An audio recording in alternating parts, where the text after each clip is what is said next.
Hello, welcome to our next health behavior theory video, self-efficacy theory.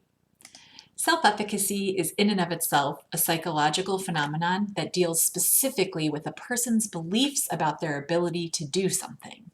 So when we talk about self-efficacy as a theory, we think about ways in which a person's beliefs about themselves can be negatively or positively affected. There are four major constructs that we focus on in self-efficacy theory. These are verbal persuasion, performance accomplishments, vicarious experiences, and physiological state. Let's start with verbal persuasion. Verbal persuasion is just what it sounds like. The things a person needs to be told or needs to hear to encourage or discourage them to believe in their abilities. It's always important in health education and promotion to be supporting people in ways that are positive and encouraging and supportive, but that are also realistic and which set the person up for success, or at least to increase the likelihood of their success. Each of us has our own internal self-talk that can be our best friend or our worst enemy. Whether we believe we can do something is a huge motivator that drives our intentions to participate in the action or which inhibits our actions. Making friends with the voice inside of our head, such that it encourages and supports us to act in the ways we would like to, is the first step. Now, these would be internal verbal persuasive efforts. We also have external verbal persuasive efforts. Examples might be the encouragement we give each other while witnessing their sporting event or helping them through a life challenge.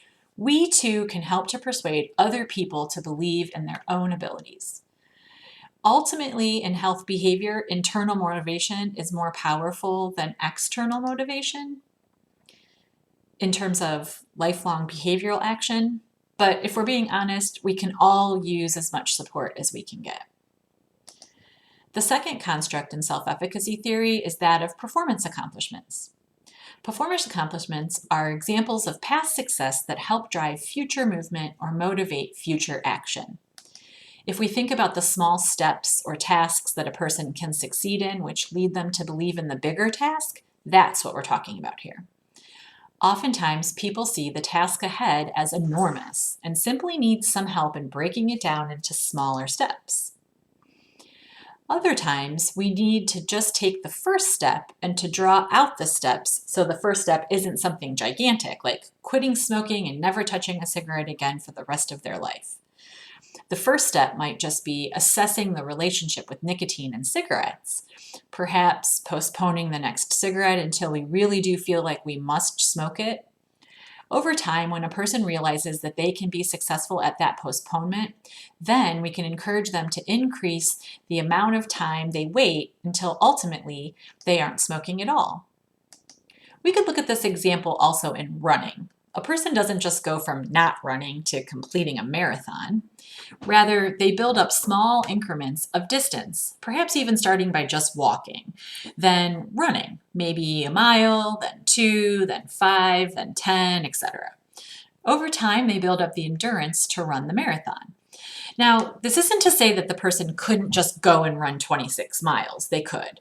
It would probably take a long time and be very difficult. Smaller stages of development will help the overall experience to go easier, to be better, as well as to increase the confidence of the person and their belief in their ability to complete it when they're standing on the starting line. We don't actually get all of our self-efficacy from ourselves. We also get it from watching others, which brings us to the third construct, vicarious experience. Vicarious experiences allow us to watch others do something and then repeat what we've seen. When we have role models or people whose behaviors we can mimic, especially if those are people we trust, respect, maybe even love, it increases our belief in our ability to do whatever they're doing as well.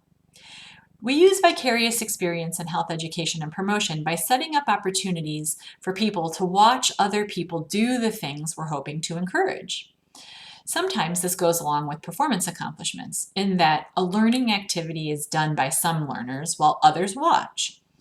Perhaps condom demonstrations are a good example of this, where we demonstrate so the person has vicarious experience, then we allow others in the classroom to also try, which increases performance accomplishment, And even those folks in the room who might not ever actually try it in the classroom are still getting the experience of all of their peers doing it.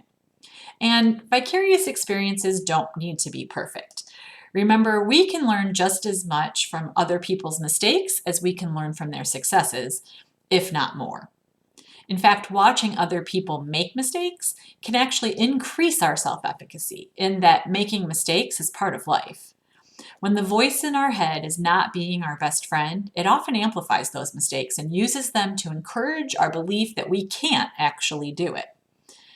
When we witness that mistakes are a part of the process, we are more likely to be kinder to ourselves and also accept our own mistakes as part of the ongoing learning process.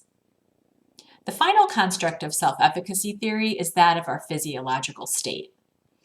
A person's physiological state in this regard refers to how their feelings are affecting them in the moment of action or inaction. So a person's nerves might actually increase the likelihood they complete the marathon because the nervous energy is motivating. A person's nerves can also drastically interfere with their ability to do something.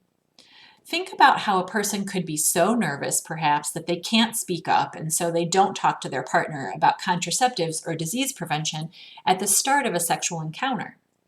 Our physiological state is like any other construct in any other health behavior in that it can be examined as negative influence or a positive influence.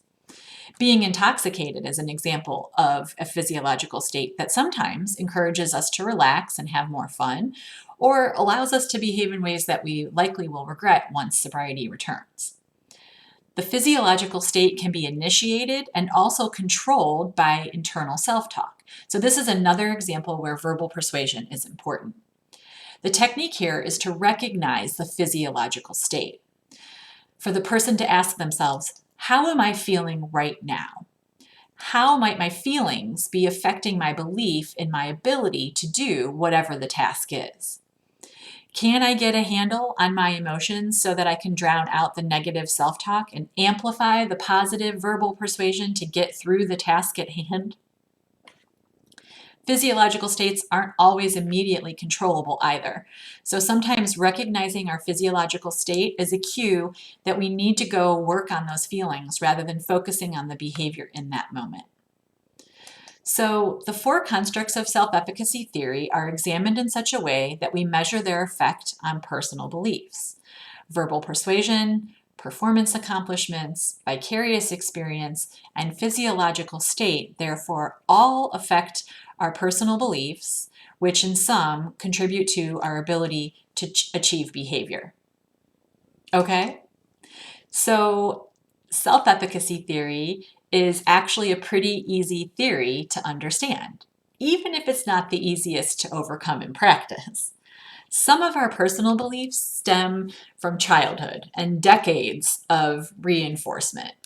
Whether these beliefs are accurate or not, a lot of time is spent in therapy working on one's self-efficacy and self-esteem. Thank you for your time and your attention with this video on self-efficacy theory. I encourage you to engage with the other videos around the other theories such that your health education and promotion abilities will be more informed and ultimately more likely to be successful.